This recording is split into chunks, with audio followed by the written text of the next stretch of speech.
কি কৈ আছে যদি ৰাতি এটা বাইচান্স ইমাৰ্জেন্সি কেছ হয় কি হ'ব স্যাৰ হসপিটালত সিলাই কৰাৰ কাৰণে কথা না এয়া হসপিটালত হসপিটালৰ ইয়াক নমুনা কথাটো নাই আমার তাতে কি কই স্যার এতে কথাটো নাই হসপিটাল এটা কয় কিন্তু কিনি আনব লাগব স্যার ঠিক আছে লিখি দিও আমি কিনি আনব বাধ্য হই দি আমি কিনাটো পেশেন্টটো বচাব লাগব কমসে কম এটা আমি বাইরে এখন প্রধান নাম ডাক থকা এখন চহৰ বাণিজ্য নগৰী বৰপেটা ৰোড আৰু বৰপেটা ৰোড প্ৰাথমিক স্বাস্থ্য কেন্দ্ৰৰ ইয়াই হল অৱস্থা এজন পেশেন্টক লৈ আহিছে পেশেন্টক লৈ অহাৰ পিছত পেশেন্টটো যেতিয়া সিলাই কৰিব তেতিয়া হুতা নাই চৰকাৰৰ পৰা সাপ্লাই থাকে কিন্তু বৰ্তমানে হুতা নাই আউট অফ স্টক আৰু এইবাৰে প্ৰথম নহয় ইয়াৰ আগতো কিন্তু এনেকুৱা অভিযোগ বহু অভিযোগ উত্থাপন হৈছে এই হুতাক লৈ সিলাই কৰাৰ ক্ষেত্ৰত বা চৰকাৰে দেখাইছে উন্নয়নৰ ঢাক ঢোল বজাই থকা পৰিলক্ষিত হৈছে ঠিক একেটা সময়ত নামনি অসমৰ প্ৰধান বাণিজ্য নগৰী বৰপেটা ৰোডৰ প্ৰাথমিক স্বাস্থ্য কেন্দ্ৰৰ এয়াই অৱস্থা স্যাৰ হেৰি এটা পেশেন্টক কিবা ইনজুৰি হৈছে আপোনালোকে সিলাই দিয়াৰ কাৰণে এই যিটো থাকে সোতাটো থাকে এইটো নাথাকে নেকি হস্পিটালত সূতাটো আছে এতিয়া নিডিলটো নাই সেইকাৰণে কিবা কিনিব দিয়া হৈছে কাৰণ সূতাৰ বেলেগ বেলেগ ধৰণৰ সূতা লাগে ঠিক আছে এতিয়া ডেলিভাৰীৰ কাৰণে যিটো সূতা থাকে সেইটো আছে কিন্তু এইটো সূতা নাই সেইকাৰণে মই আপোনাক কি কৈ আছো যদি ৰাতি এটা বাইচান্স ইমাৰ্জেন্সি কেছ হয় কি হ'ব স্যাৰ এইটো মেনেজ হৈ আছে সিলাই কৰি আছে বাইৰে কৰে কিনি আনব লাগবে তাৰা বলে স্যাৰ হসপিটালত সিলাই কৰাৰ কাৰণে কথা না এয়া বৰপেটা হসপিটালৰ ইয়াক নমুনা এয়াই হল আমাৰ বৰপেটা ৰোডৰ হস্পিটাল হয় এজন পেশেন্ট ইনজুৰি হৈছে ইয়াক সিলাই কৰাৰ কাৰণে আমাৰ বৰপেটা যিটো প্ৰাথমিক স্বাস্থ্য কেন্দ্ৰ আছে ইয়াতে লৈ অহা হৈছে যদিও এটা সিলাই দিয়াৰ কাৰণে এতে হুতা যি হুতা লাগে এই হুতাটো হস্পিটালত নাই আমি ডক্টৰক হুদাক ডক্টৰে আমাক কৈছে যে ডিউটিৰ সময়ত বাধা দিব নালাগে হয় আমি ডিউটিৰ সময়ত এজন ডক্টৰক কেতিয়াও বাধা দিব নোখোজো আমিও আমাৰ লক্ষ্য কোনো ডক্টৰক বা কোনো কৰ্তব্যৰত কোনো এজন চিকিৎসকক বাধা প্ৰদান কৰা আমাৰ উদ্দেশ্য নহয় এনেকুৱা পৰিস্থিতি কি আছে বৰপেটা ৰোডৰ নিচিনা এটা নামনি অসমৰ ভিতৰত এখন প্ৰধান বাণিজ্য নগৰী বৰপেটা ৰোড য'ত বৰপেটা ৰোডত আমি দেখিবলৈ পাইছো যে সিলাই কৰাৰ কাৰণে এটা পেশেন্টৰ সিলাই কৰাৰ কাৰণে পেশেন্টৰ হাত যিটো সুতা লাগে এইটো বাহিৰৰ পৰা কিনি আনিব লাগে এইটো আমি জানিব পৰা মতে গোটেই এইবোৰ কিন্তু চৰকাৰী সাপ্লাই থাকে কিন্তু কিহৰ কাৰণে নাই এয়া আমি হুদাত আমাক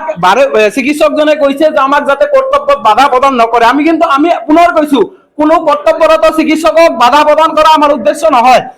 আমি কোনো কৰ্তব্যৰত চিকিৎসকক বাধা প্ৰদান কৰিব নোখোজো কিন্তু এনেকুৱা পৰিস্থিতি কিয় হ'ব যে পেশেন্ট এটা ইমাৰ্জেন্সি পেশেন্ট এটা লৈ অহাৰ পিছত সিলাই কৰাৰ কাৰণে যিটো সুতা থাকে সেই সুতাটো আমাৰ হস্পিটালত নাই আমি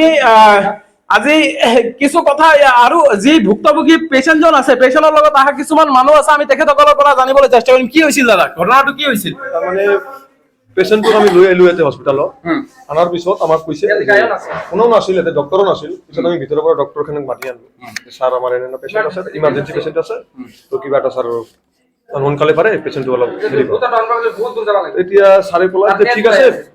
ইংলিছন এটা লিখি দিলা ইংলিছনটো দিছে কিন্তু আমাৰ যেটো সিলাই কৰিব লাগিব হুতাটো মানে হাতটো তাৰ ফাটছিটো তাতে কি কৈছে সিলাই কৰিব লাগিব সিলাই কৰাৰ পিছত স্যাৰ কৰক তেনেহলি কই সিলাই কৰা হুতাটো নাই আমাৰ তাতে কি কই স্যার এতে হুতাটো নাই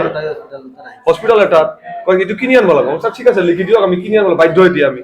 কিনাটো পেশেন্টটো বচাব লাগব কমসে কম এটা আমি বাইরে পৰা হুতাটো কিনি আনলো কিনি আনাৰ পিছত এতিয়া সিলাই হৈছে এটো হল হসপিটালৰ হুতা হসপিটালত দেখাইছে তাৰ পিছত মই এটা হুদলু স্যাৰ এইটো হুতা দি আপোনাৰ সিলাইটো কি নহয় এইটো দিন নবেজটো নাই আৰু আপোনাৰ ইউৰিনটো নাই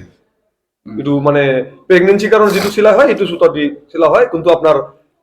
কাটা সিঙা কাৰণে এটো হুতা দি সিলাইটো নহয় সব উপায় নাই আমি তো কিনি আনলো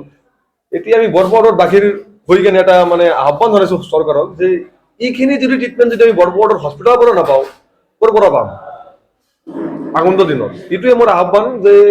হস্পিটালৰ সুবিধা পাব লাগে আমাৰ এইখিনি এয়া ভুক্তভোগীৰ মন্তব্য আপোনালোকে শুনা পালে যিজন ভুক্তভোগী আছিল ভুক্তভোগীৰ লগত আহা মানুহৰ মন্তব্য শুনা পালে আমি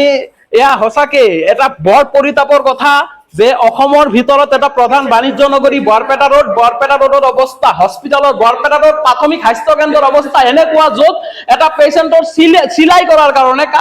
কাটাৰ পিছত সিলাই কৰাৰ কাৰণে হুতা নাথাকে এয়াই হল আমাৰ বৰপেটা ৰোডৰ প্ৰাথমিক স্বাস্থ্য কেন্দ্ৰৰ অৱস্থা আমি একচুয়ালি গভৰ্নমেন্টেৰ পৰা সাপ্লাই নাথাকে না নাই বৰ্তমানে নাই থাকে বৰ্তমান নাই একচুৱেলি কিমান দিন ধৰি নাই। ইয়াৰ আগতো কিন্তু এনেকুৱা এটা অভিযোগ আছে, ইয়াৰ আগতো এটা অভিযোগ আছে যে সূতা নাছিল, চিলাই কৰাৰ সময়ত বাহিৰৰ পৰা কিনি আনিব লগা হৈছিল, এনেকুৱা অভিযোগ আগতে এটা উত্থাপন হৈছিল। তাহলে মাঝে মাঝে না থাকে, থাকে কিন্তু মাঝে মাঝে এইটো একচুৱেলি এইটো শেষ হৈ যায় তাৰমানে না, ইয়াতে পেচেণ্ট বেছি হয়। ঠিক আছে, মই আপোনাক এটা কথা কওঁ ইয়াৰ মাজত, এইটো একচুৱেলি বিভাগীয় কৰ্তৃপক্ষৰ গাফিলতি নহয় নে? নহয় নহয়, এইটো আহে মানে যিখিনি লাগে সেইখিনি মানে যেতিয়া সময় আহে তেতিয়াতো নাপাওঁ। এনেকুৱা ইমাৰ্জেঞ্চিৰ ক্ষেত্ৰত এনেকুৱা হোৱাটো দুৰ্ভাগ্যজনক নহয় নে পেচেণ্টৰ কাৰণে? হা? দুৰ্ভাগ্যজনক। ইয়াৰ ইনচাৰ্জ কোন হয়? সঞ্জীৱ চৰকাৰ। সঞ্জীৱ চৰকাৰ। কি নাম ক'লা? সঞ্জীৱ চৰকাৰ। সঞ্জীৱ চৰকাৰ, ঠিক আছে। এয়া যিজন মানুহে এই চিলাই কাম কৰে তেখেতেও ক'লে সঁচাকে এইটো এটা দুৰ্ভাগ্যজনক কথা যে নামনি অসমৰ এখন প্ৰধান নামডাক থকা এখন চহৰ বাণিজ্য নগৰী বৰপেটা ৰোড, আৰু বৰপেটা ৰোড প্ৰাথমিক স্বাস্থ্য কেন্দ্ৰৰ এয়াই হল অৱস্থা। এজন পেচেণ্টক লৈ আহিছে, পেচেণ্টক লৈ অহাৰ পিছত পেচেণ্টক যেতিয়া চিলাই কৰিব তেতিয়া সূতা নাই, চৰকাৰৰ পৰা সাপ্লাই থাকে কিন্তু বৰ্তমানে সূতা নাই, আউট অফ ষ্টক। আৰু এইবাৰে প্ৰথম নহয়, ইয়াৰ আগতো কিন্তু এনেকুৱা অভিযোগ, বহু অভিযোগ উত্থাপন হৈছে এই সূতাক লৈ চিলাই